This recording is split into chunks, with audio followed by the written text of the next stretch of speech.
Let me guess. You built your website. Maybe you even paid good money for someone else to build it. And now it just sits there like a digital business card you haven't changed in years. Or maybe worse, you're about to spend hours and hours or a lot of money redesigning it because you saw some cool new trend everyone's talking about for 2026. Here's the truth.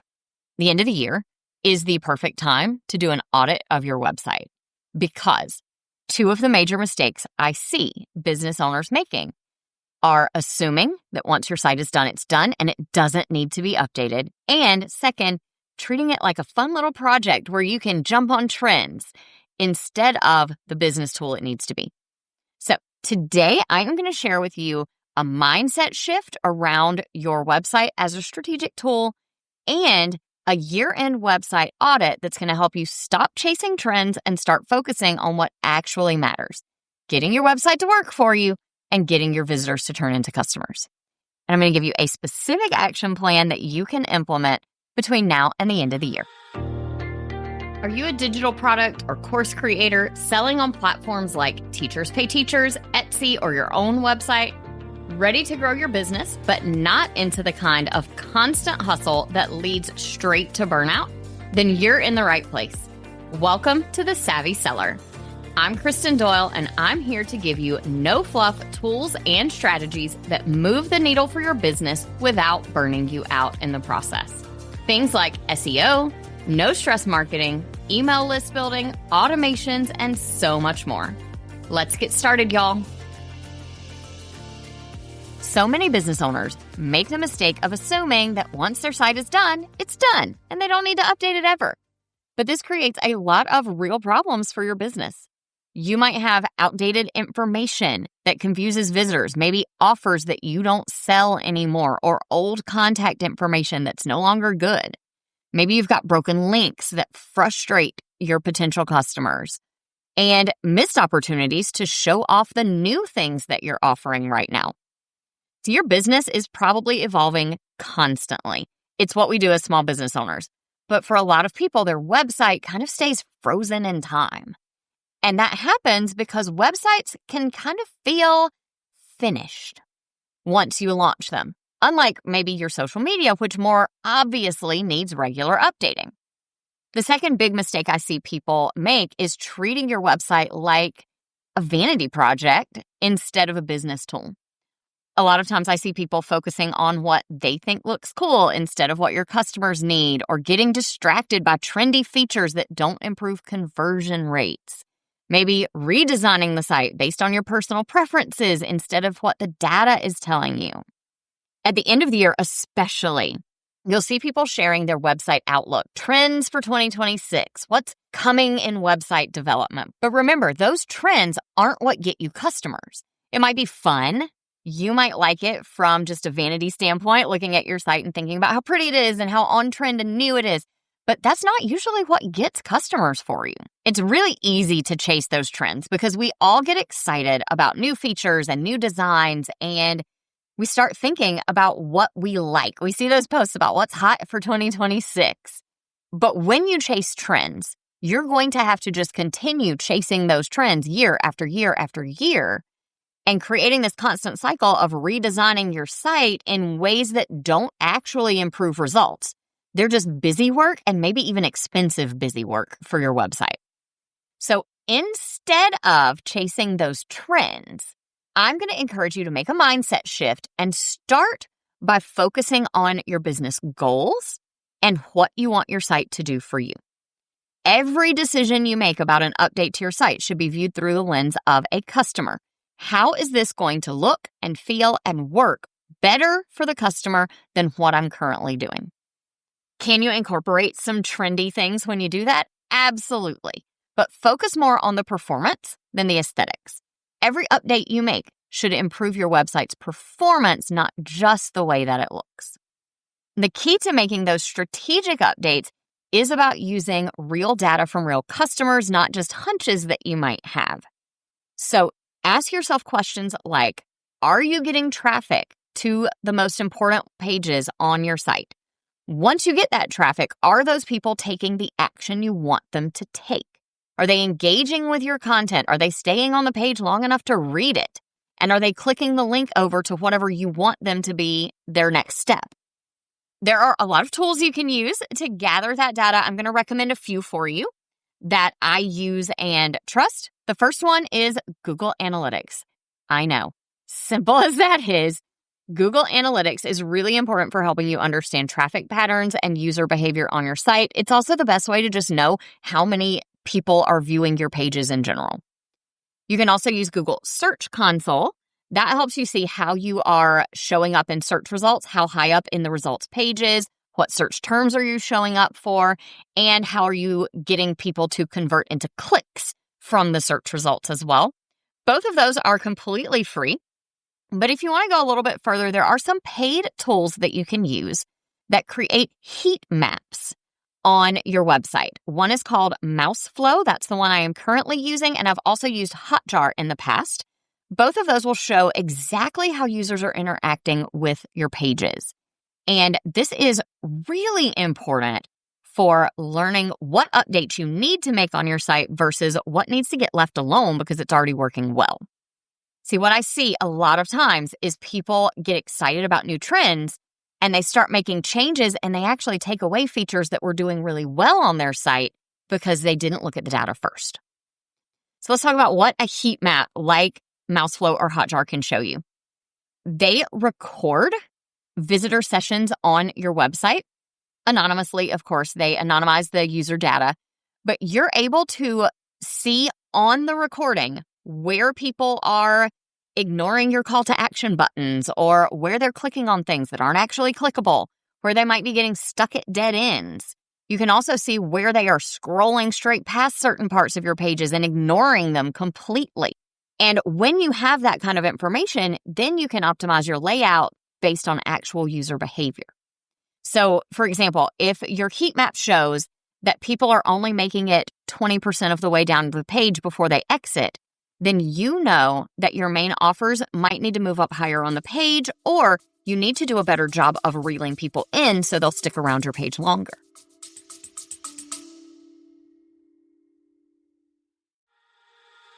Hey friend, can I be honest with you about something? Your WordPress website needs regular maintenance to stay secure and running smoothly.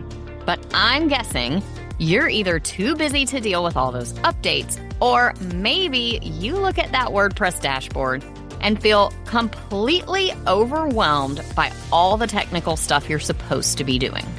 I get it. It's a lot. And you know what? You are not alone. I have worked with so many business owners who were in the exact same position, either avoiding those updates altogether, which can lead to some pretty scary security issues, or they were trying to manage everything themselves and running into problems. Here's the thing, you don't have to handle this alone. My WP Care Plan is here to give you total peace of mind about your website. My team and I handle all your updates, security monitoring, and maintenance. We monitor your site 24/7, visually inspect your website every single week, and make sure everything keeps running smoothly. And if anything ever does go wrong, we're on it right away. Let me give you a quick example. Just recently, one of my clients' websites was hacked in the middle of the night. The hackers deleted everything, including the backups on the client's hosting account. But because we were monitoring the site and we had our own secure off-site backups, I was able to boot the hackers out and restore their entire website before the client even knew anything had happened. Instead of waking up to a crisis first thing in the morning, they got an email from me saying, hey, there was an issue, but don't worry, I've already fixed it for you. That's the kind of peace of mind you get with my WP Care Plan. You can stop worrying about your website and focus on what really matters, running your business. Ready to take website maintenance off your plate? Head to KristenDoyle.co/care to learn more about my worry-free WordPress care plans and get signed up. Let me take care of your website while you take care of the rest of your business.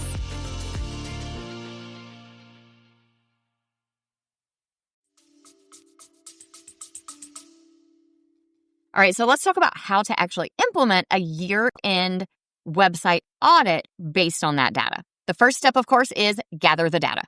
So pull up Google Analytics and Google Search Console. If you haven't used a heat mapping tool already, install one of those, wait a couple of weeks to collect some data, and then come back and look at that. You want to look for patterns in the data. So those pages that have really high bounce rates, meaning people exit your website from those pages.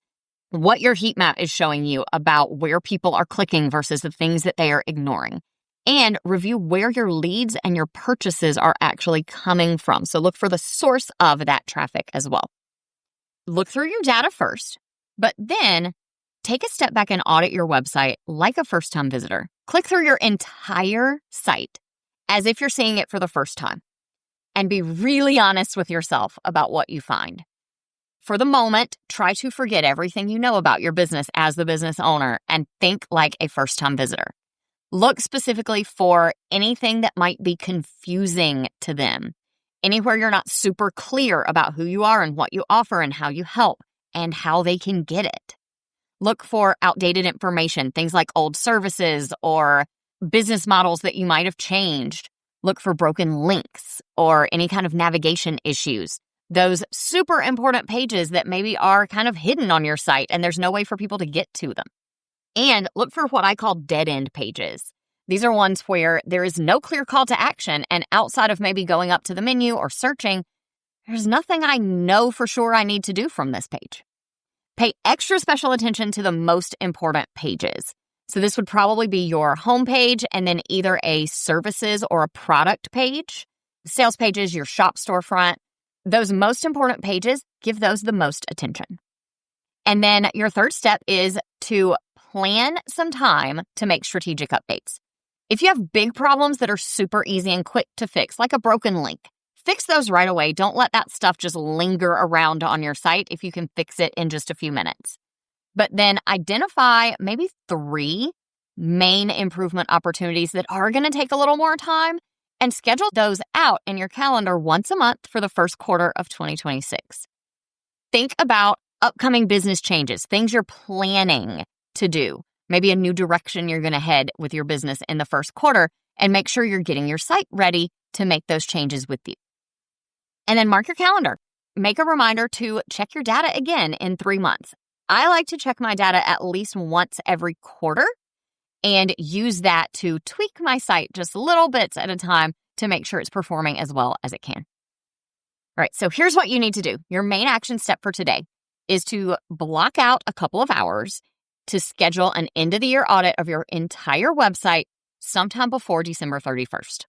Pull up your analytics, go through every page like a new visitor to your site, and then look for those quick wins. If you've got any outdated information, old service names, discontinued products, broken links, those kinds of things, fix those immediately because those small fixes can make a big difference in customer trust when they, find out that, oh, well, you don't actually offer this anymore, or they click a link for something they were excited about and it doesn't work. Make those quick fixes immediately, and then plan out some time in January, February, and March to make some bigger updates. When you break it into those monthly tasks, it makes it a lot more manageable to make those updates while you're still running the rest of your business. Remember, your website isn't a one-and-done project. It is definitely not a place to show off the latest design trends unless you are a designer. So treat your website like a business tool that should be working really hard to convert visitors into customers. When you stop chasing what's trendy and start focusing on what your data tells you actually works, that's when your website becomes a really strong asset for your business. Like I said, your action step this week is pretty simple. Schedule that website audit, take some time, and do that before the end of the year. The business owners that are going to do well in 2026 are not the ones with the trendiest websites. They're the ones with the websites that actually work.